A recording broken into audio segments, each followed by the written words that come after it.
Karena undang-undang desa itu jelas bahwa tidak bisa terlepas dari tanggung jawab pemerintah daerah. Apa sih yang salah dari ini? Saya sebagai pendamping desa sudah melaksanakan fungsi saya sebagai fasilitator. Bagi saya program Desa Sejahtera gagal. Semua yang saya buat ini seolah-olah buang emas pada batu. Simak selengkapnya podcast Beta Timor membahas Undang-Undang Desa dan sinergitas program pemerintah daerah dan pusat bagi kesejahteraan desa. Akan tayang di YouTube Beta Timor Channel, Sabtu 21 Januari 2023. Selamat sore pemirsa Beta Timor Channel dimanapun Anda berada. Bertemu lagi dengan saya Alexander Emmanuel Ngaman di acara Bincang-Bincang Santai di studio Beta Timor Channel.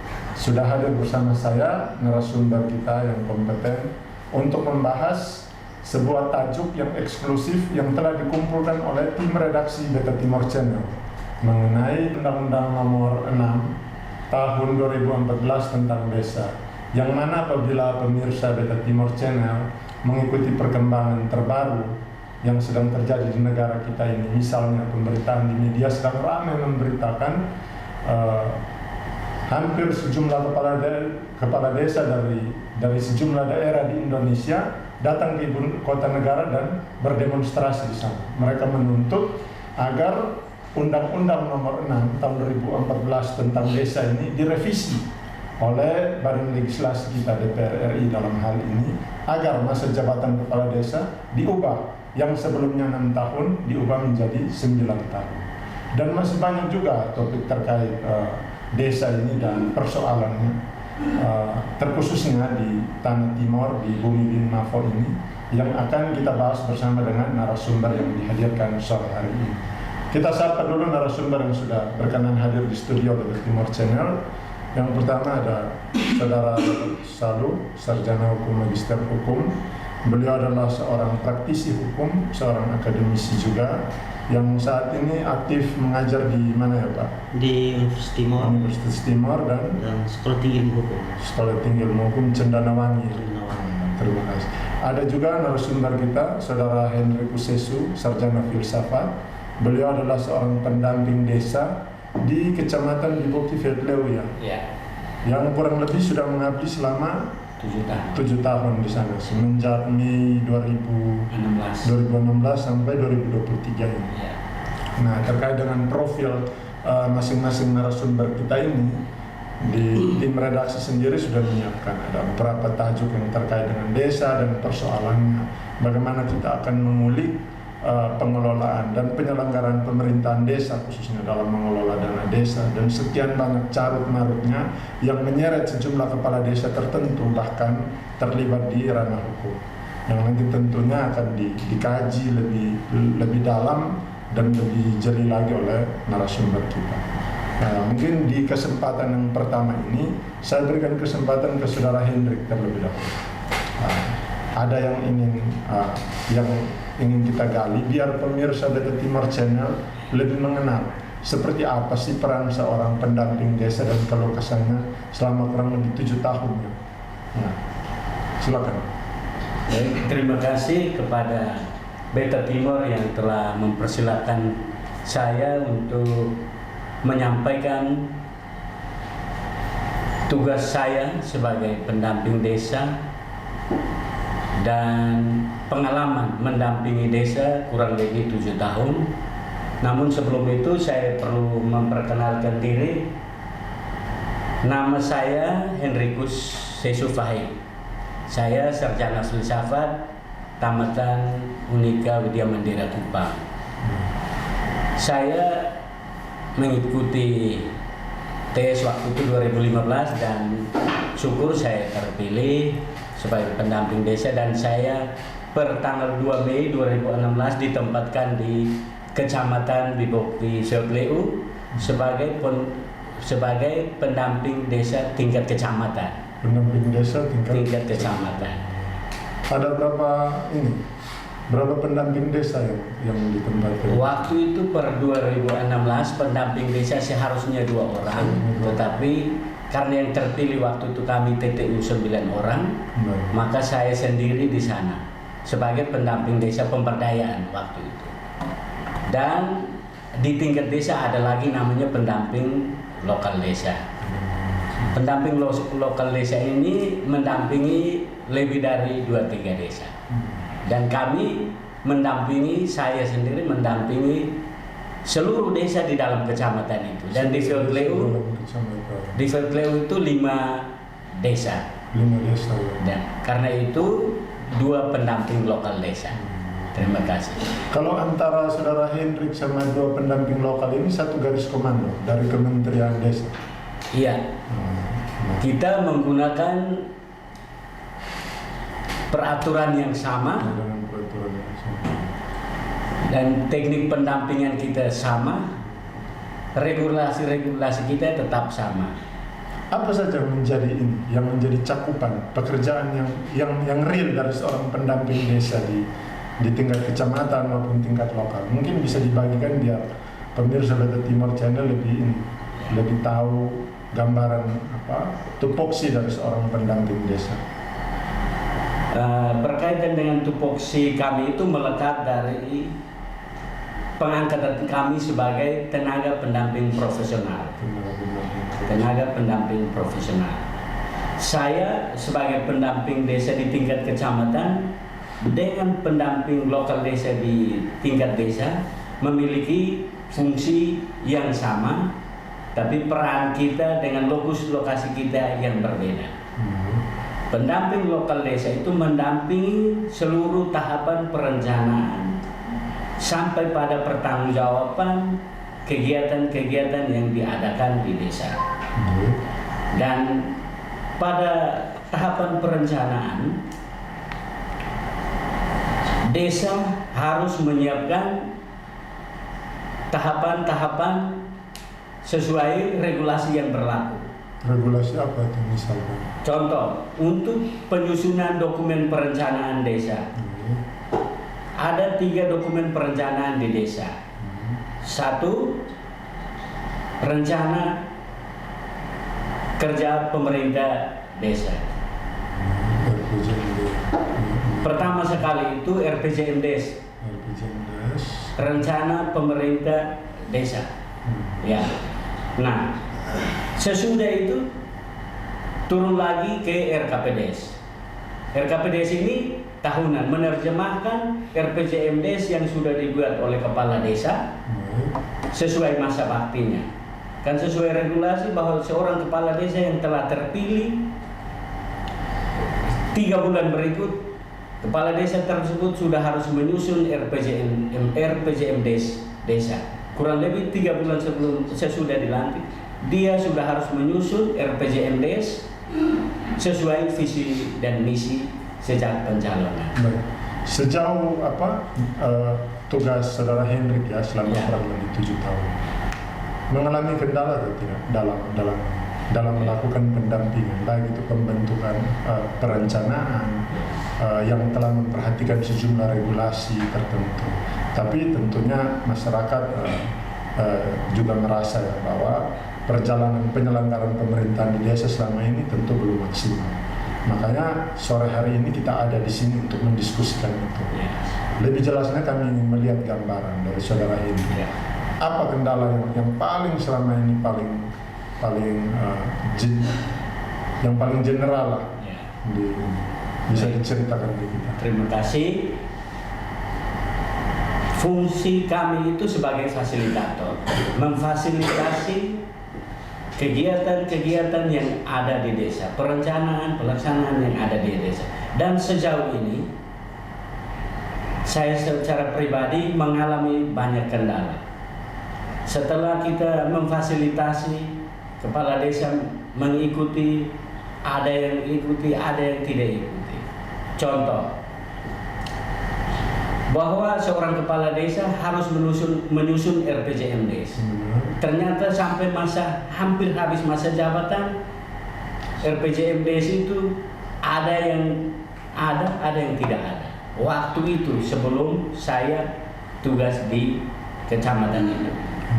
Nah, setelah kita hadir, kita memberikan arahan yang jelas, memfasilitasi penyusunan RPJMDes itu. Dan syukur 5 desa di Bibokifotle itu RPJMDes-nya ada. Nah, kendala yang kita hadapi setelah RPJMDes itu ada sesuai visi misi kepala desa untuk kerja selama masa jabatan 6 tahun. Terkadang sampai pelaksanaan di rencana kerja pembangunan desa tahunan di RKPDes, tim penyusun ini kadang melalaikan apa yang sudah tertuang di RPJMDes. Melalaikan dalam bentuk apa? Dalam bentuk contoh, tim penyusun ini saja kurang memahami apa yang dia harus buat. Kita koma di situ Ya. saudara Hendrik. Ini kita sudah mulai menemukan bias dari adanya kelalaian. Jadi saya langsung saja ke pakar hukum kita yang dihadirkan sore hari ini. Kalau seorang praktisi hukum, kalau sudah mencium bahwa adanya unsur kelalaian, kesengajaan dan lain-lain, tentu sudah memiliki bahan ingin dibahas terkait. Tapi mungkin kita mulai dari yang ringan-ringan dulu, saudara Robert.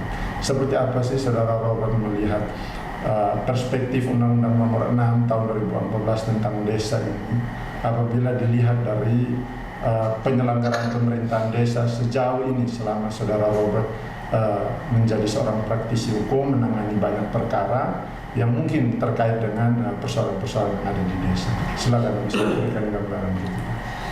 Baik, terima kasih Abang Eman dan selamat sore untuk kita semua. Terkait dengan pertanyaan itu, maka sebagai seorang praktisi yang saya memang sering menggeluti dunia praktisi dan juga sering membela beberapa kepala desa yang kemudian ditetapkan sebagai tersangka dalam dugaan tindak pidana korupsi. Itu memang sedikit saya melihat persoalannya itu dalam tanda petik bahwa lahirnya suatu produk peraturan perundang-undangan tentu ada plus minusnya. Bahwa apa kelebihan daripada lahirnya undang-undang desa tentu ada, dan apa kekurangan daripada lahirnya undang-undang desa. Hal demikian pun tentu ada. Sebagai seorang praktisi yang sering berbenturan pada kehidupan sehari-hari, jika kita kaitkan dengan undang-undang desa itu hanya persoalan para pelaksanaan. Para pelaksanaan. Siap. Karena ada penafsiran yang berbeda, baik itu ditafsir melalui kepala desa itu sendiri dan juga pemerintah daerah, dalam hal ini dinas terkait, misalnya BPMPD, yang selalu kemudian ada persoalan tafsir pasalnya. Saya sering membela banyak kepala desa yang juga terjerat kasus korupsi. Hal yang kemudian saya lihat di situ adalah tidak adanya pengawasan yang ketat. Dalam hal ini dari negara kepada para penyelenggara di tingkat desa, sehingga kemudian lahirnya suatu tindak pidana karena pengawasan tadi. Apa yang mau saudara Robert garis bawahi dari adanya unsur kelalaian yang makanya kita menarik benang merah ya, dari sedikit gambaran dari saudara Hendrik tadi. Adanya unsur kelalaian, kemudian mungkin saudara Robert bermaksud adanya pembiaran, negara tidak hadir misalkan, atau Undang-Undang Nomor 6 ini belum sempurna diimplementasikan karena ada kekeliruan tafsir misalkan. Mungkin ada perspektif lain yang saudara Robert angkat. Baik, yang pertama perspektif dari undang-undang itu sendiri. Kita menggarisbawahi misalnya syarat untuk kemudian menjadi calon kepala desa, yang mana misalnya dari segi pendidikan, di sana dikatakan tamatan SMP atau sederajat. Artinya bahwa kalaupun dia tidak tamat SD, dia boleh di paket A dan kemudian lanjut di paket B dan dia mencalonkan diri sebagai kepala desa. Dari segi undang-undang, kalau menurut saya ini ada kelemahan di sini. Bagaimana seorang yang kemudian diberikan kewenangan yang besar untuk mengelola uang yang begitu banyak, lalu tidak diberikan dengan suatu kemampuan dan kapasitas yang bagus. Itu dari segi undang-undang. Kalau dari segi pemerintah daerah misalnya, dalam hal ini bupati yang kemudian melalui BPMPD sebagai dinas terkait, ya semestinya ada pengawasan yang lebih ketat. Harus lebih superior. Harus lebih superior, setuju. Bukan hanya saja pada itu, tapi juga bagi teman-teman pendamping desa, baik itu pendamping tingkat kecamatan maupun pendamping tingkat lokal. Itu kemudian saya pertanyakan sejauh mana pengawasan mereka dalam mengawasi penyelenggaraan pemerintah di desa. Contoh kecil, dari dia mengikuti semua kegiatan di desa sampai pada tahap pertanggungjawaban. Lalu kemudian timbul persoalan ada pekerjaan fiktif misalnya. Itu di TTU banyak pekerjaan fiktif yang fisiknya tidak ada tapi seolah-olah dibuat ada. Di dalam RAP-nya ada. Betul. Lalu pertanyaannya di mana peran pendamping desa? Pendamping desa, dinas terkait pemerintah. Karena undang-undang desa itu jelas bahwa tidak bisa terlepas dari tanggung jawab pemerintah daerah. Jadi ini yang kemudian menurut saya perlu ada pengawasan yang lebih ketat dan juga mungkin pelatihan bagi teman-teman kepala desa. Jadi saudara Robert menekankan di latar belakang pendidikan, kapasitas secara akademik ya, kemudian yang kedua pengawasan. Nah, coba kita melihat studi kasusnya dari seseorang yang menekuni selama 7 tahun sebagai seorang pendamping. Selama saudara Hendrik mendampingi dalam perencanaan, pelaksanaan dari RPJMDes itu, saudara Hendrik mengalami atau tidak kendala di bidang komunikasi misalkan antara saudara Hendrik dengan penjabat kepala desa atau setingkat kepala desa misalkan, atau dengan struktur yang berada di bawah dari seorang kepala desa dalam hal kemampuan akademik, kemampuan menyerap dan mentransfer informasi misalkan. Silakan. Sejauh yang saya alami di Field-Leo, kebetulan saya bertugas di sana, ada pun beberapa masalah yang saya temukan. Bahwa sumber daya aparatur desa kita masih sangat lemah. Contoh, mau membacakan undang-undang yang sudah sebagai payung hukum untuk mengelola pemerintahan di desa dan keuangan desa saja, tidak membaca, apalagi melaksanakan. Ini satu. Lalu sampai pada proses merencanakan itu melalui dokumen ini menggunakan komputer, bahkan aplikasi aparatur pemerintah desa kita belum melek teknologi ya, tidak tahu mengoperasikan komputer. Banyak mengandalkan rental, jasa orang lain. Waktu itu APBDes menggunakan Excel dan semua hanya di TTU ini 2 rental besar. Saya masih ingat itu. Itu semua kegiatan satu TTU ini copy paste yang sama. Ini real. Karena apa? Aparatur desa kita belum mampu mahir mengoperasikan komputer.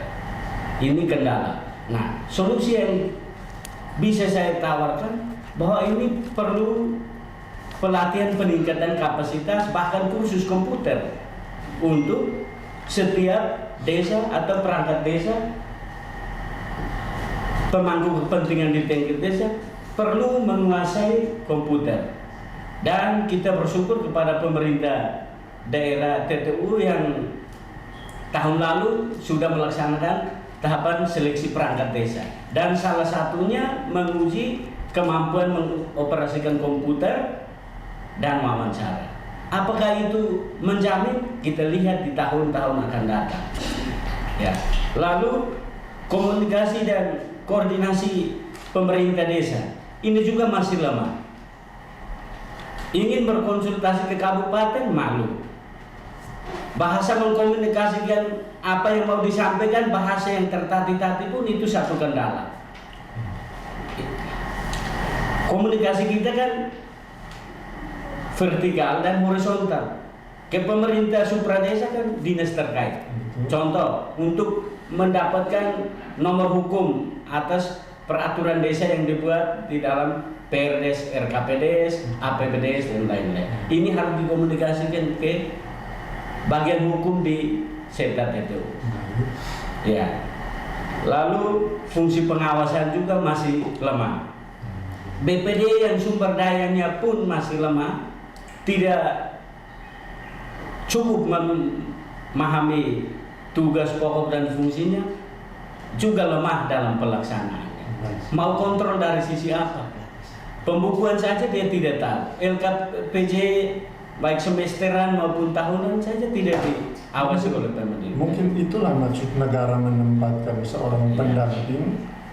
Apakah dengan kondisi real ini Saudara Hendrik merasa masih kurang tenaga pendamping, ataukah memang pendamping telah bekerja secara maksimal namun sumber daya dari desa sendiri yang tidak mampu up to date dengan kehadiran, atau bahkan mereka antipati dalam tanda kutip terhadap kehadiran seorang pendamping desa misalkan? Silakan disampaikan. Nah, berhadapan dengan masalah-masalah ini, apa tindakan saya sebagai pendamping desa dan tupoksi saya? Saya waktu itu memfasilitasi penyusunan APBDes, waktu itu manual pakai Excel.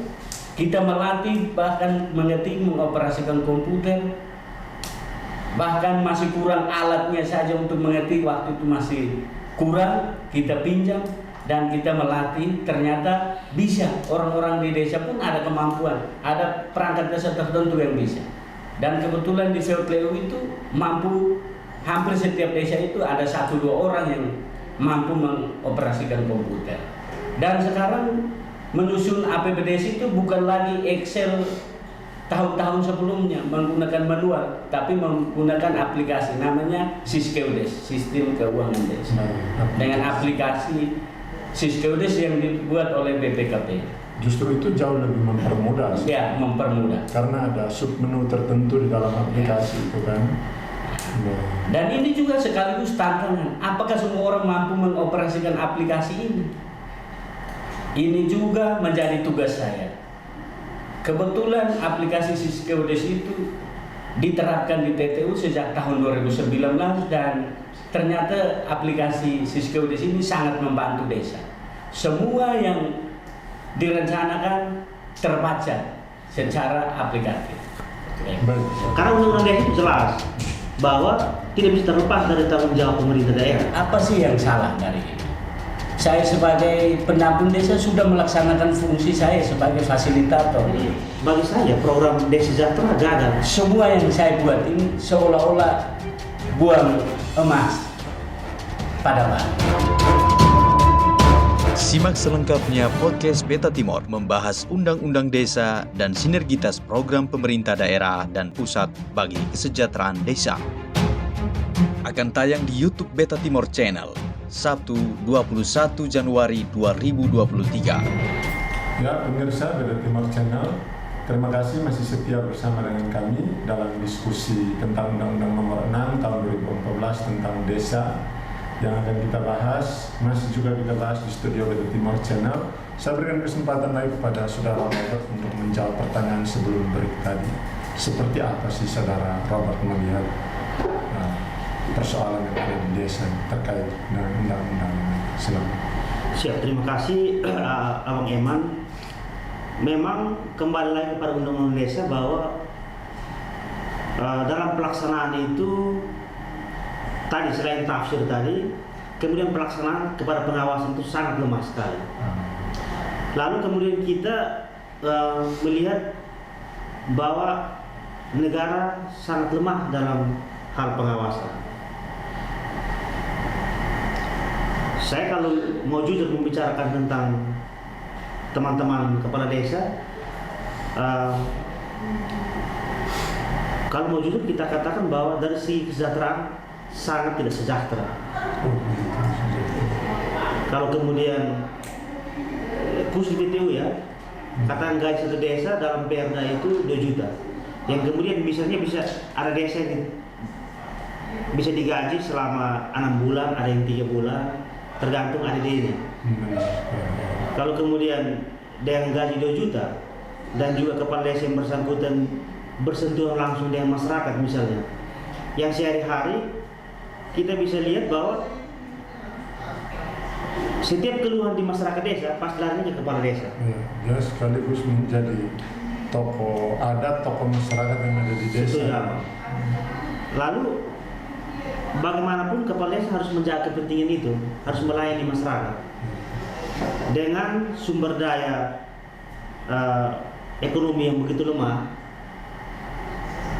dengan segala keterbatasan, ya mungkin saja tidak menutup kemungkinan kepala desa yang bersangkutan bisa saja katakan ambil uang dari dana desa misalnya atau ADD untuk memenuhi kebutuhan tamu misalnya. Mungkin ada teori hukum pidana yang bisa mendukung pernyataan saudara Robert terkait dengan itu misalnya. Ya, kalau teori hukum pidana yang kemudian bisa kita lihat itu, kebetulan basic saya adalah disiplin ilmu hukum pidana. Memang saya melihat lebih pada teori viktimologi.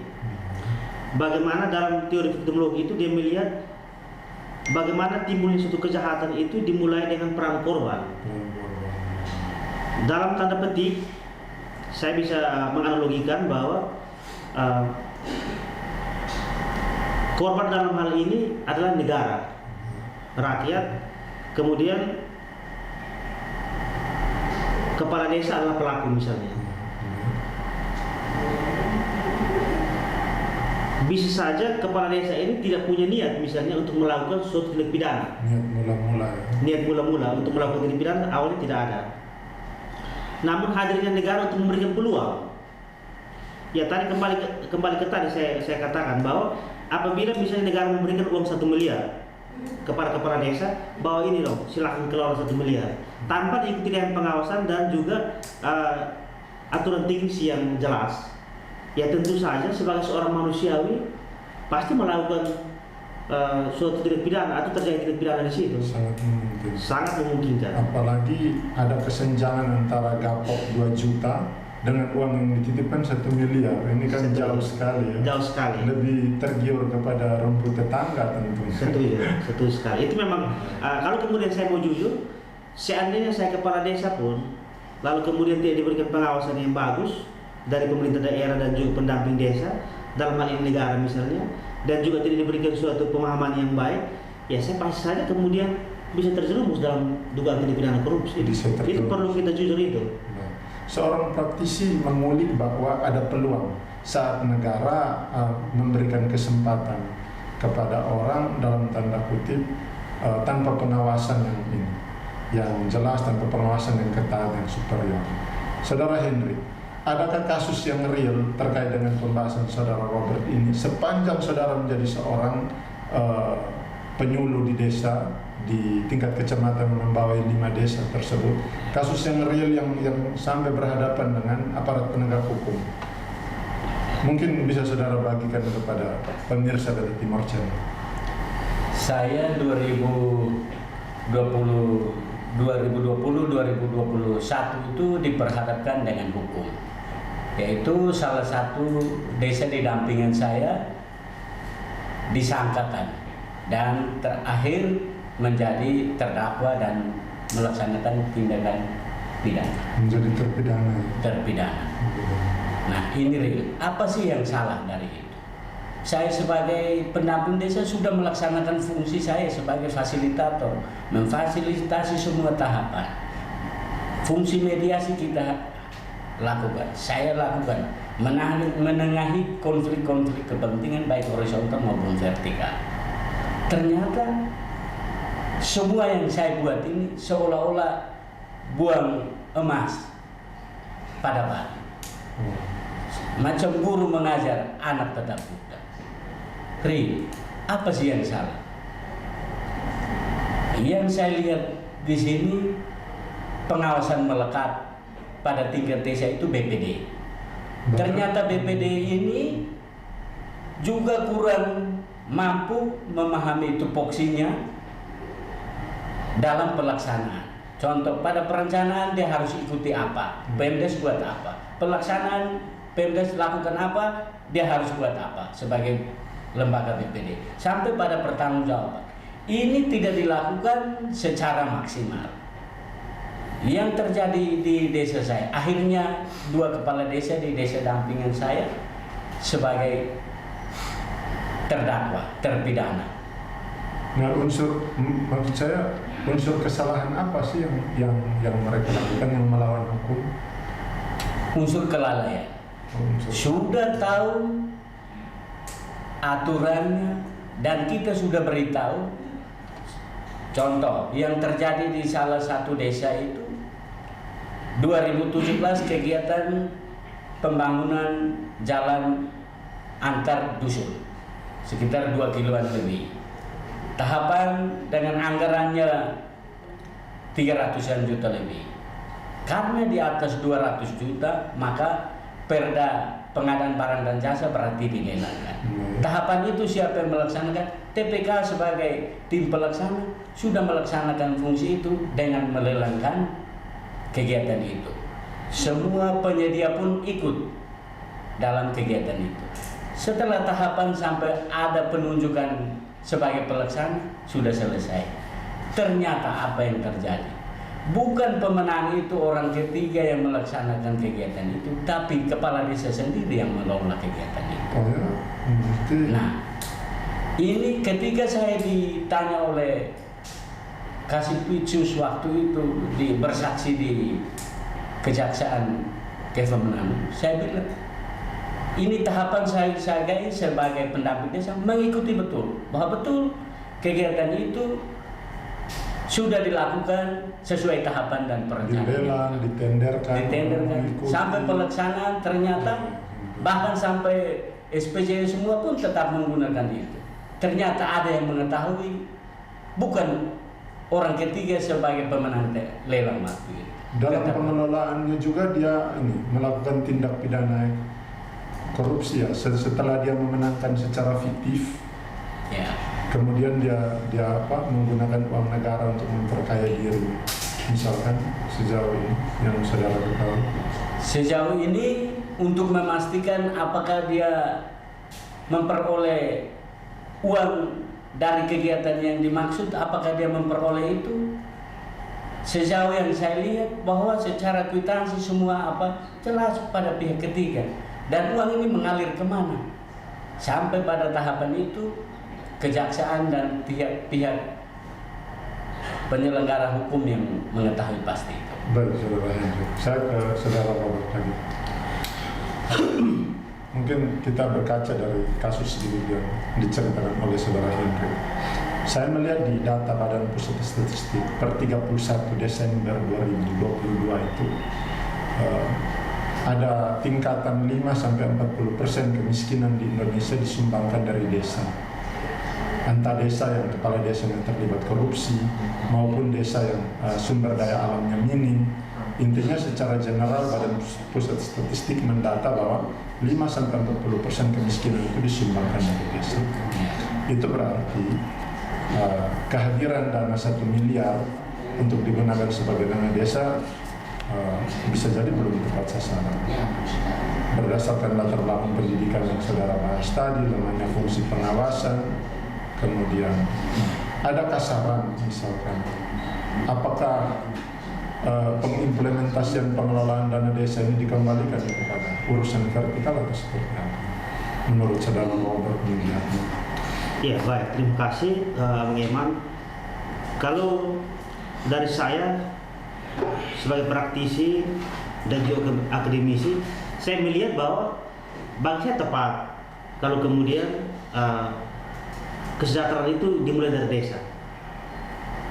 Namun yang paling penting di sini adalah bagaimana diikuti dengan pengawasan dan juga katakan yang mungkin pelatihan bagi perangkat desa dan juga kepala desa per 6 bulan, katakan 6 bulan untuk setiap kepala desa atau para perangkat desa, dan juga pengawasan.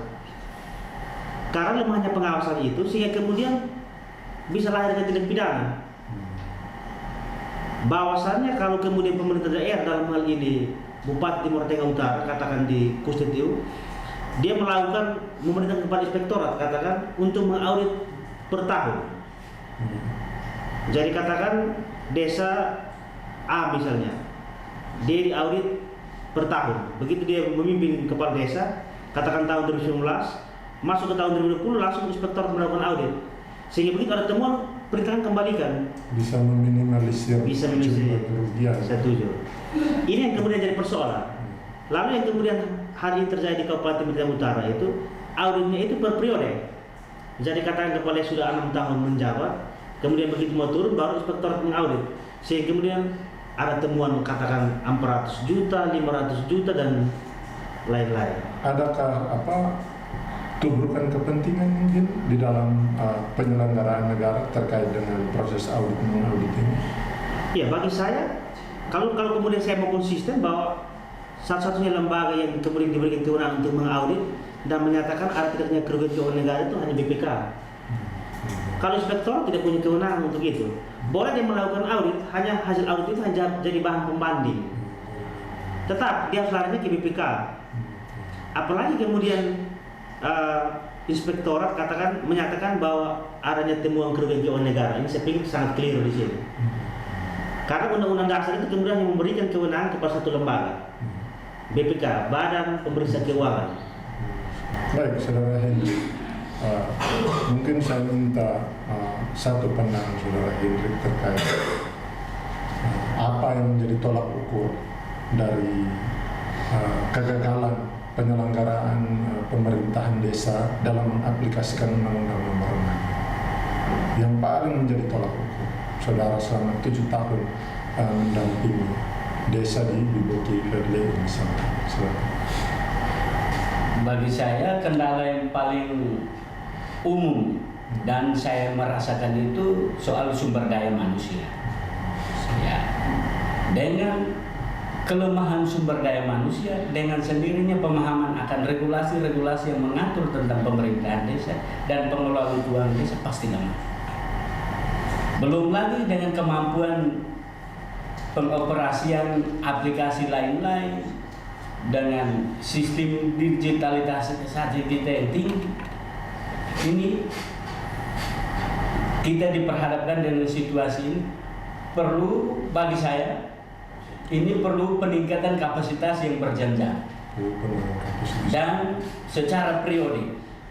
Contoh, kepala desa itu perlu mengikuti pelatihan peningkatan kapasitas berkaitan dengan tupoksi dan bermitra dengan lembaga-lembaga yudikatif, contoh kejaksaan, kepolisian dan lain-lain. Bahkan saya berpikir menawarkan bahwa perlu membentuk satu forum komunikasi pimpinan desa. Disinilah para kepala desa kita, kebetulan TTU belum ada satu forum seperti itu.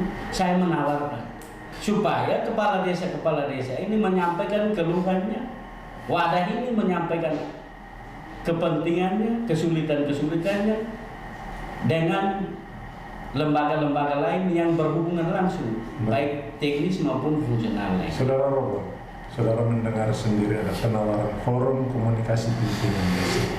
Nah, terkait dengan forum komunikasi pimpinan desa yang diwacanakan oleh Saudara Hendrik, apabila hukum pidana menghukum orang karena ketidaktahuannya di dalam menerapkan satu regulasi tertentu, ini tentu hukum pidana terlalu ketat dalam hal menerapkan praktik-praktik beracara ya di masyarakat. Adakah solusi lain yang lebih humanis mungkin yang ditawarkan agar hukum pidana tidak menghukum orang karena dia terdidik dan tidak terdidik? Kita pisahkan dari segi moralitasnya. Silakan, saudara. Baik, terkait dengan itu, saya pikir semua solusi ditawarkan untuk kebaikan bersama di setiap desa itu baik. Seperti yang ditawarkan oleh abang saya, Bang Hendrik, saya pikir baik juga. Tetapi kalau saya lebih pada itu harus juga ada keterlibatan orang-orang yang berpendidikan hukum dalam pengawasan roda pemerintahan di desa misalnya. Dan mengadvokasi. Dalam advokasi, misalnya paralegal tadi, atau misalnya kehadiran orang-orang hukum itu untuk kemudian memfasilitasi pemerintah desa dalam membuat peraturan desa, peraturan bersama kepala desa, atau peraturan kepala desa. Itu kemudian dilibatkan.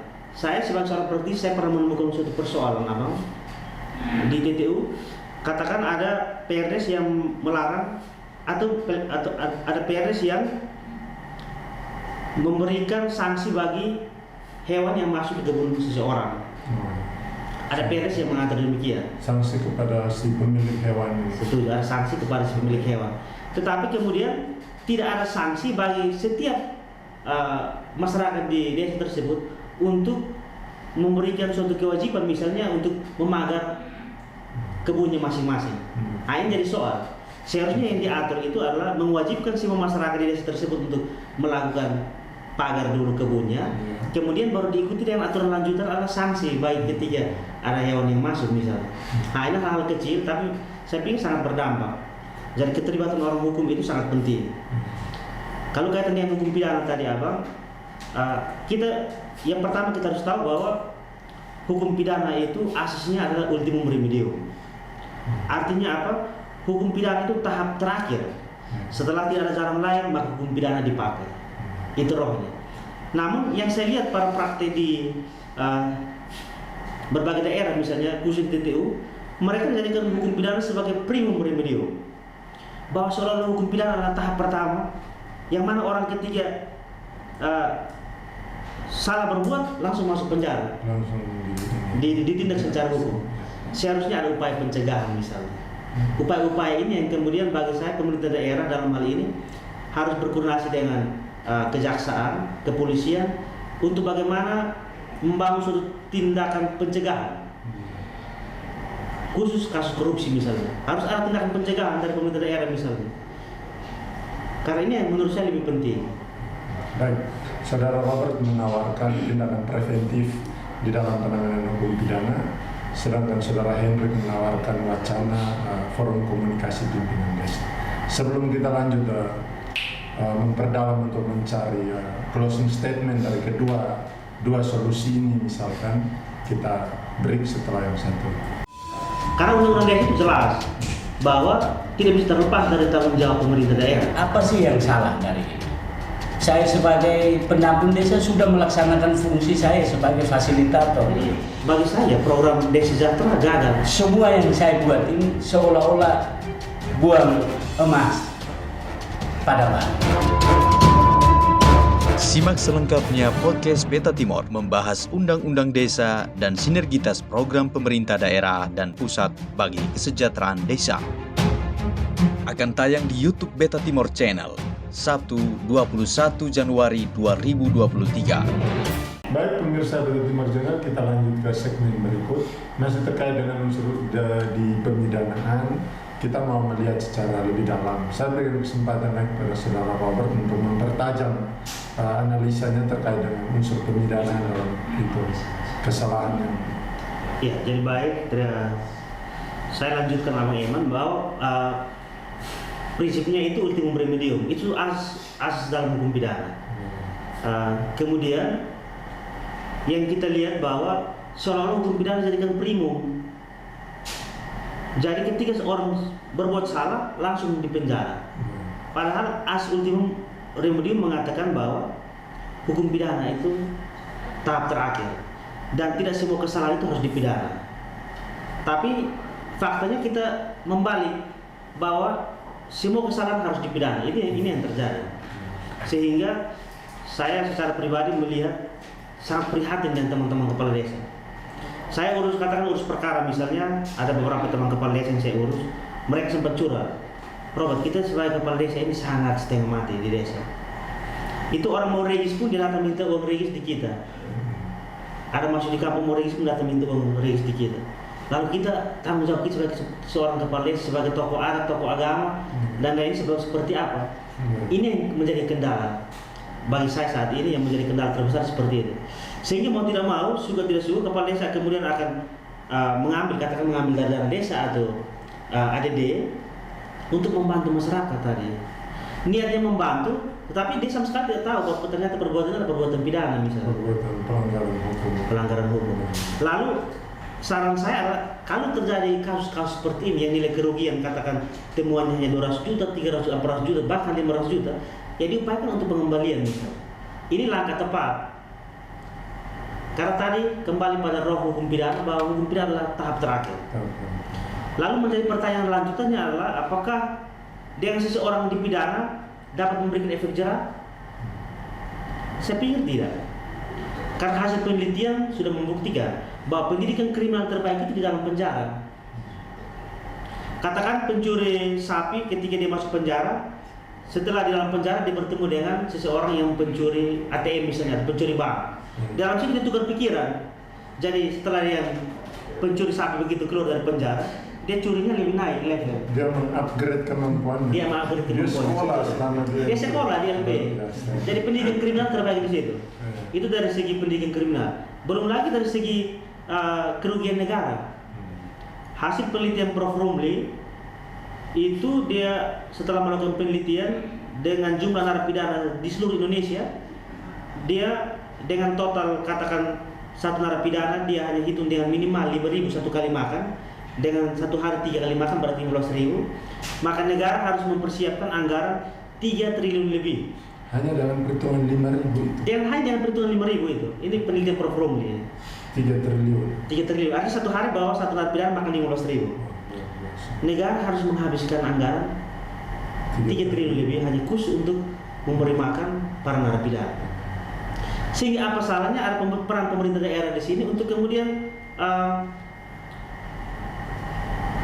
memberikan atau membangun kerjasama yang baik dengan kejaksaan dan kepolisian, inspektorat, sehingga upayanya hanya pada pencegahan. Misalkan apa yang sudah tawarkan dalam upaya pencegahan? Ya, ketika ada hasil audit yang dilakukan oleh inspektorat, dia merekomendasikan kepada bupati untuk melakukan penagihan misalnya. Dia tidak melakukan rekomendasi kepada kejaksaan, kepolisian atau KPK.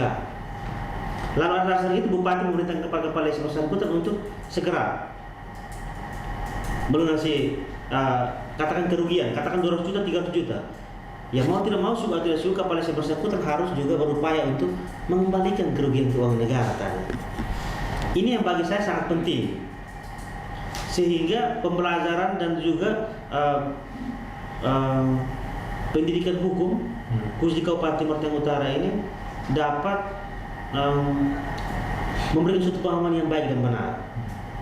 Jadi hukum pidana juga mempunyai makna edukasi bagi masyarakat. Makna edukasi. Sebelum kita sampai ke makna edukasi, saudara, mungkin saya lempar pada saudara berdua. Silakan dijawab dengan perspektif masing-masing. Saya ingin mendudukan pada porsinya apa yang saudara Robert analogikan, tapi bisa saja berdasarkan fakta realistis bahwa orang datang ke kepala desa meminta uang karena anaknya regis, karena lagi sakit tidak punya uang dan sebagainya. Itu adalah fakta kemiskinan. Sesuai didukung dengan data BPS tadi, 40% kemiskinan disumbang dari desa. Nah, berarti ada yang salah dalam desa kita. Fakta kemiskinan. Menggarisbawahi segmen sebelumnya kita diskusikan tentang rumah sejahtera misalkan. Itu kan nilainya sangat konsumtif, bukan ekonomis. Bagaimana sebenarnya peran pemerintah daerah sebelum sampai pada pengawasan, tetapi bagaimana pemerintah hadir dalam perencanaan, pengembangan, pengentasan kemiskinan lewat sumber-sumber daya lokal yang ada di daerah itu ditumbuhkan dan dipelihara, bahkan dipromosikan untuk memiliki nilai ekonomis, bernilai jual, sehingga untuk mengantisipasi yang namanya fakta kemiskinan tadi. Bagaimana saudara melihat potensi kemiskinan yang ada di dalam desa binaan saudara? Dan saya minta juga saudara Robert misalkan menanggapi itu dari sudut pandang pendekatan hukum misalkan. Apabila negara dalam hal ini hadir secara ketat untuk menghukum orang karena tindakannya untuk menolong orang lain. Silakan saudara Hendrik terlebih dahulu. Terima kasih. Untuk menghindari supaya kita tidak tetap miskin, maka perlu satu program yang tepat melalui tahapan studi yang panjang, studi kasus yang panjang sampai pada program itu terlaksana. Nah, berkaitan dengan program yang konsumtif sesuai pernyataan Bang Emma, apakah program rumah layak huni, ya, apakah itu konsumtif? Ya, secara kasat mata, secara ekonomis, ya konsumtif. Nah, untuk itu dana desa tidak semata-mata hadir untuk membangun rumah di setiap desa. Dana desa diperuntukkan untuk meningkatkan kesejahteraan desa. Desa-desa menjadi sejahtera. Kesejahteraan ekonomi. Ya. Nah, apa yang dilakukan melalui dana desa? Salah satunya peningkatan populasi ternak di desa melalui program ketahanan pangan dan hewani. Tetapi saudara, saya menggarisbawahi apa yang dibahas di segmen selanjutnya yang digagas oleh saudara Robert tadi. Program peternakan sendiri berapa persen dari Pak Robert? 800 sekian ekor yang terrealisasi? 180-an. Nah, ini yang salah penyelenggara pemerintahnya kah atau programnya? Silakan saudara, mungkin bisa. Baik. Soal program terasa pengadaan ternak itu kewenangan pemerintah kabupaten. Dan di dana desa namanya ketahanan pangan dan hewani. Untuk itu saya bersyukur di Siautleu itu ada potensi besar. Populasi ternak ada, pakan ternak ada, lahan untuk beternak pun ada. Nah, ketika program dari kabupaten digelontorkan, satu desa di Siautleu itu mendapat program terasa itu, yaitu Desa Wirunatun. Apakah ini sangat membantu? Ya, membantu. Apa? Meningkatkan populasi ternak di desa itu, walaupun belum semuanya terrealisasi. Kurang lebih 6 ekor atau berapa ekor yang belum terlaksana. Berarti dari sisi peningkatan populasi ternak, ya. Lalu dari sisi ekonomi, ya, suatu saat nilainya akan bertambah. Dan ini dengan sendirinya ekonomi di tingkat desa akan meningkat. Dari program kabupaten ada pengadaan ternak, dari dana desa ada program pengadaan ternak. Jadi berarti sinergis.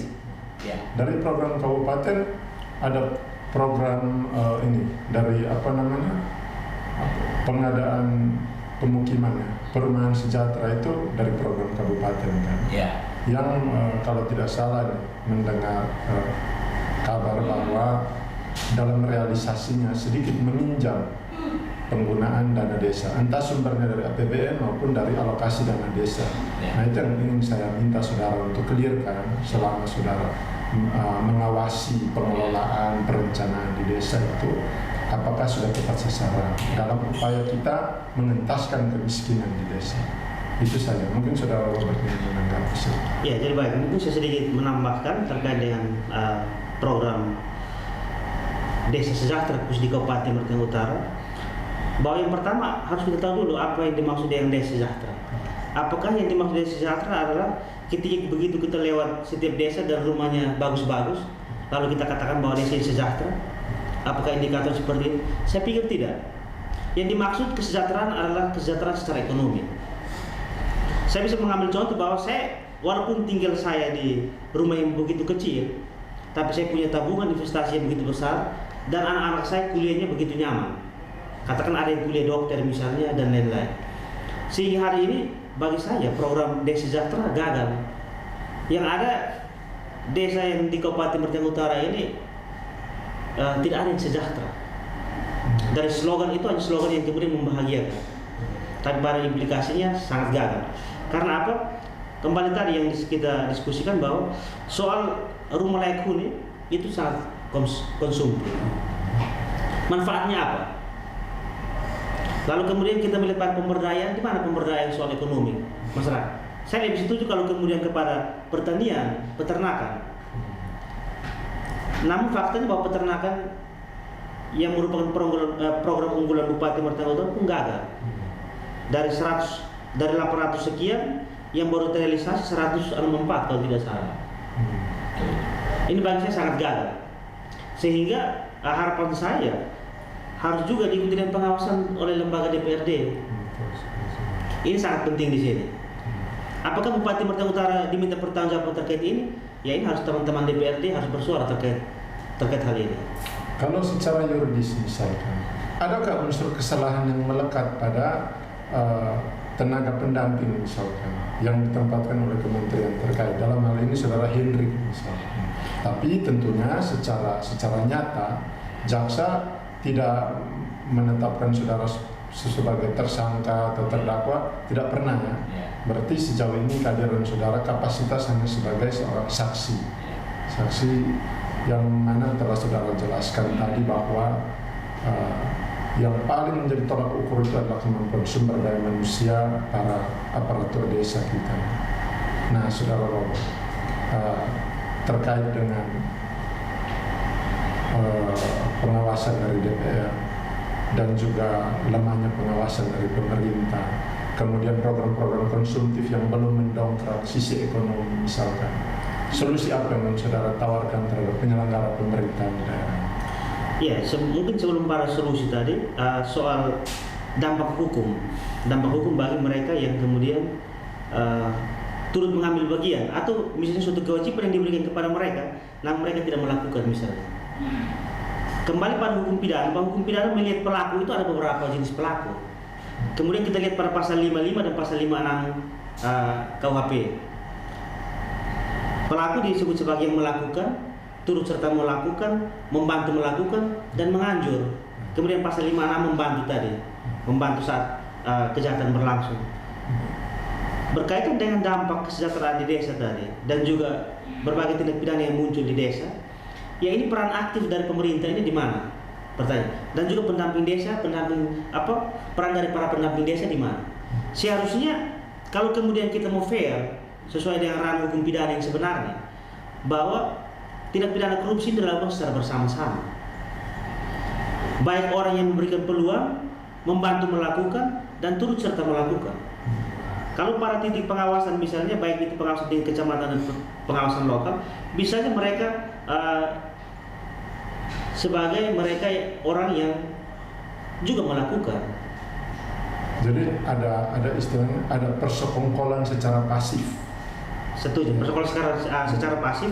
Jadi sebenarnya kewajiban mereka untuk mengawasi, namun akibat dari kelalaian itu kemudian terlahirnya tindak pidana, dan itu harus dipidana sesuai hukum pidana tadi. Saudara Henry, apa yang saudara tawarkan dalam upaya perbaikan kualitas pengawasan?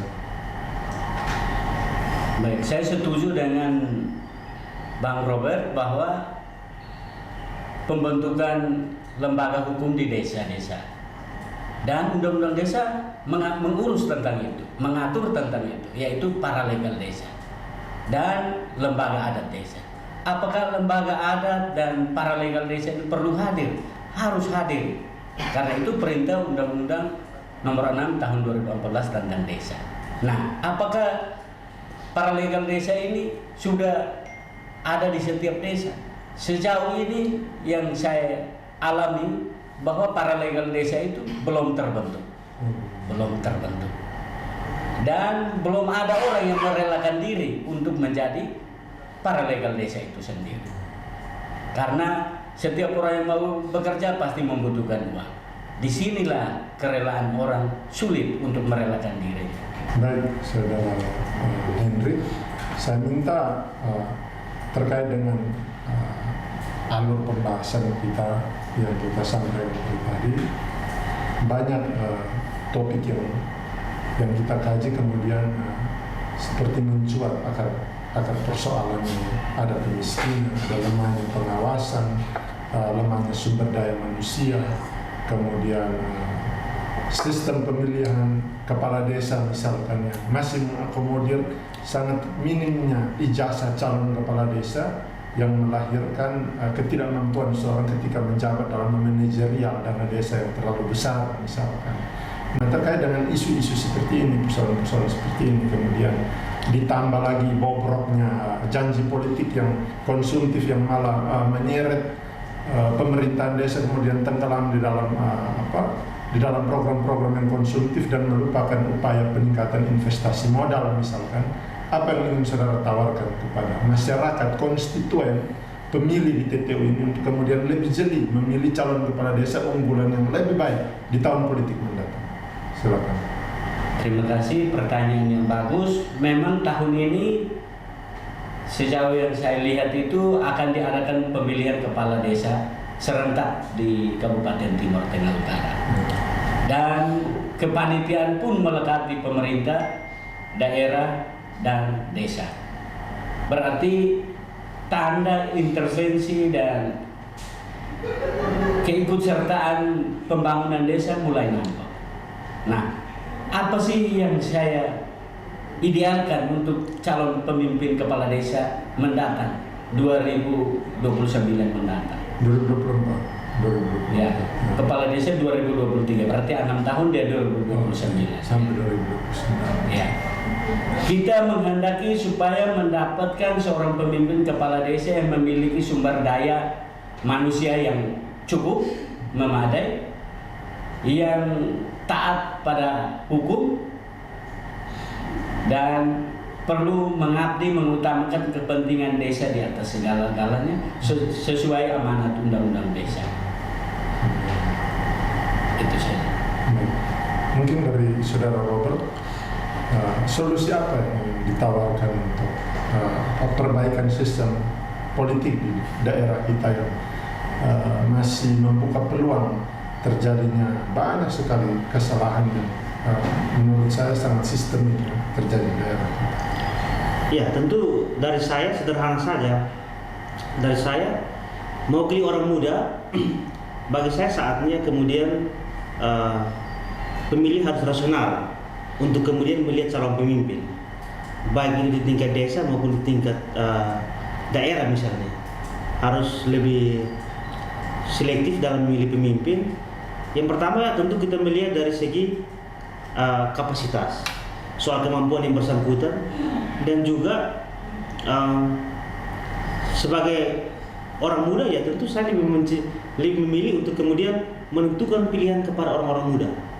Karena apa, filosofi orang muda adalah mereka menginginkan perubahan. Sehingga bagi saya bahwa sebentar lagi akan adanya pemilihan kepala desa, ya teman-teman di desa itu semestinya sudah mulai rasional untuk kemudian menentukan pilihan. Tidak saja kemudian menentukan pilihan karena kepentingan suku, agama, dan golongan tertentu, tetapi lebih kepada kapasitas. Lebih kepada kapasitas intelektual itu paling penting. Kapasitas karena kita tidak saja butuh pemimpin yang baik misalnya, tapi kita juga butuh pemimpin yang punya kemampuan. Baik, saudara Hendrik, saudara Robert, terima kasih. Kurang lebih 2 jamnya kita berdiskusi soal Undang-Undang Nomor 6 Tahun 2014 tentang desa dan juga implementasinya. Banyak hal yang cukup mencuat. Publik mungkin memperhatikan dan juga mereka memberikan tanggapan dan juga korektif dari sudut pandang mereka sendiri. Namun itulah yang menjadi benang merah bahwa daerah ini butuh perbaikan, daerah ini butuh solusi. Pemirsa Beta Timor Channel dimanapun Anda berada, terima kasih masih bersama kami. Kita telah tiba di penghubung acara. Sampai jumpa di kesempatan yang akan datang. Menutup diskusi sore hari ini, saya mengutip pernyataan Presiden legendaris Amerika Serikat, Abraham Lincoln. Beliau mengatakan bahwa jika kamu ingin mengukur kualitas seseorang, berikan dia kekuasaan. Apa yang akan dia lakukan dengan kekuasaan? Selamat sore, terima kasih, sampai jumpa lagi di program kami yang akan datang. Terima kasih. Karena undang-undang desa itu jelas bahwa tidak bisa terlepas dari tanggung jawab pemerintah daerah. Apa sih yang salah dari ini? Saya sebagai pendamping desa sudah melaksanakan fungsi saya sebagai fasilitator. Bagi saya program Desa Sejahtera gagal. Semua yang saya buat ini seolah-olah buang emas pada batu. Simak selengkapnya podcast Beta Timor membahas Undang-Undang Desa dan sinergitas program pemerintah daerah dan pusat bagi kesejahteraan desa. Akan tayang di YouTube Beta Timor Channel, Sabtu 21 Januari 2023.